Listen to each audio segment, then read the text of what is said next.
I'm Sharon Howard, the Reverend Dr. Sharon Howard, retired pastor, having retired twice, but now I am on staff at North Cross doing the worship service at McCrite Retirement Home. One of the things that I do each Thursday morning is participate in a group called Neighboring. It began during COVID, and we liked it so much we've kept it up for over 3 years. When I think about neighbors, it reminds me that as a United Methodist pastor, I've moved a lot, and I've had a lot of neighbors, and they've been some really great neighbors.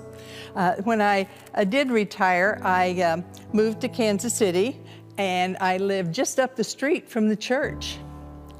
I only really have one next door neighbor, and when I first moved in, I tried to communicate, saying, hello or waving to them, and got no response. And that went on for 3 or 4 years. And then her grandson and his wife moved in, and things didn't change.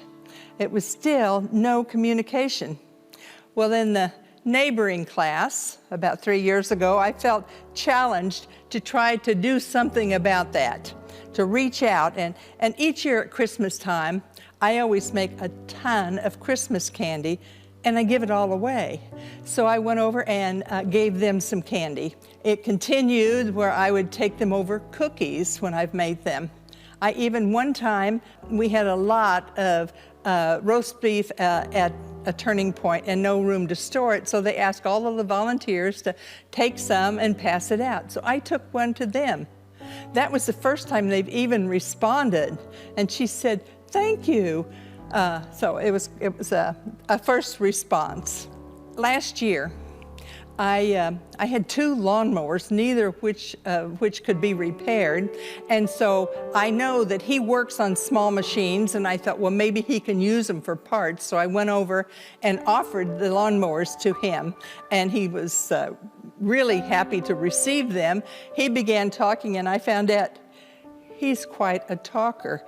He talked for over 30 minutes, but it was a good conversation. And since then, things have moved forward a little bit.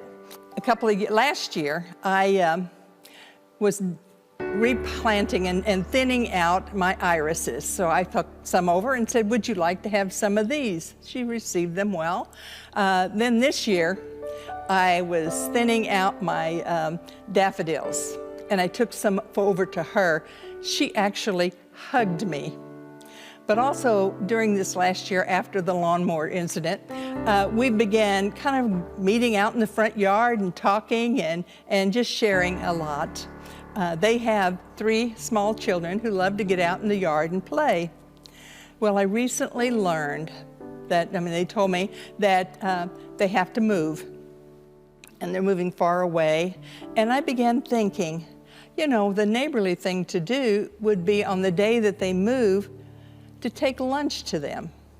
And so I'm planning to do that, find out, exact day when they're moving, take them lunch. And then I began getting a nudge from God. And it was those 3 children would have a hard time moving with those 3 children. And God is nudging me to offer to sit with those kids, to bring them to my home and keep them that day. They're 2, 4, and 6 years old. I think, God, what are you thinking for me to keep those kids? But the nudge just keeps coming. And, when God begins to push you for something, God doesn't quit. And helping one another, that's what good neighbors do, isn't it?